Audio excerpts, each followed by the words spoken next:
Good morning. Today is October 19th, 2022. I'm Stony. And I'm Devin Morton. Welcome to today's edition of Stony Brook Newsbreak. The Department of Justice is recommending that Steve Bannon be sentenced to 6 months in prison because he refused to comply with their January 6th investigation. The top aide to former President Trump has been at odds with the Department of Justice for several months now. Officials say he has objected to several attempts to testify under oath regarding the events on January 6th. Bannon will be sentenced on Friday. Apple plans to appeal a ruling by a Brazilian court.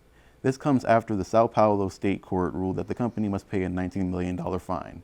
They must also provide chargers with the sale of new iPhones within the country.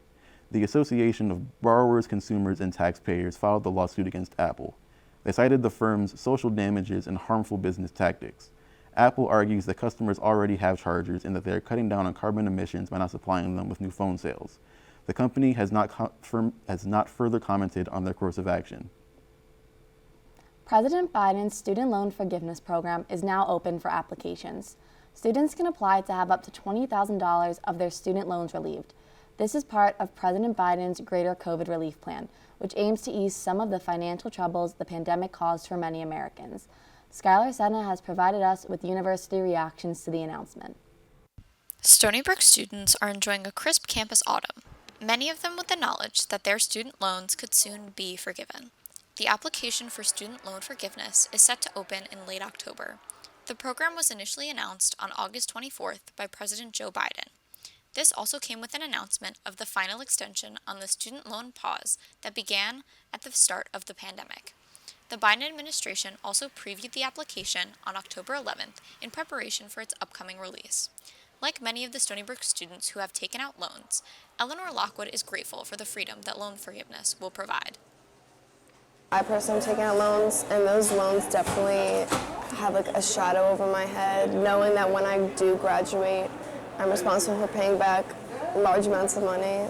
Even students who don't have loans, like Livia Diana, can appreciate the effects of loan forgiveness. I think the loan forgiveness plan is really going to help a lot of people because of, well, a lot of reasons, but especially because of the recession right now. Stony Brook's financial aid office is likely to be busy this fall. Financial aid director Nick Pruitt is optimistic. Loan forgiveness is part of a bigger focus of paying for higher education and whose responsibility it is to pay for higher education. And so this is one way to help decrease the costs of attending college. Stony Brook students and administrators alike will continue to look ahead to the Biden administration's loan forgiveness program with both hope and anticipation. Fans are bracing themselves for Taylor Swift's newest album release. This Friday, Swifties can listen to her album titled Midnights. Swift announced the album release at this year's MTV VMAs.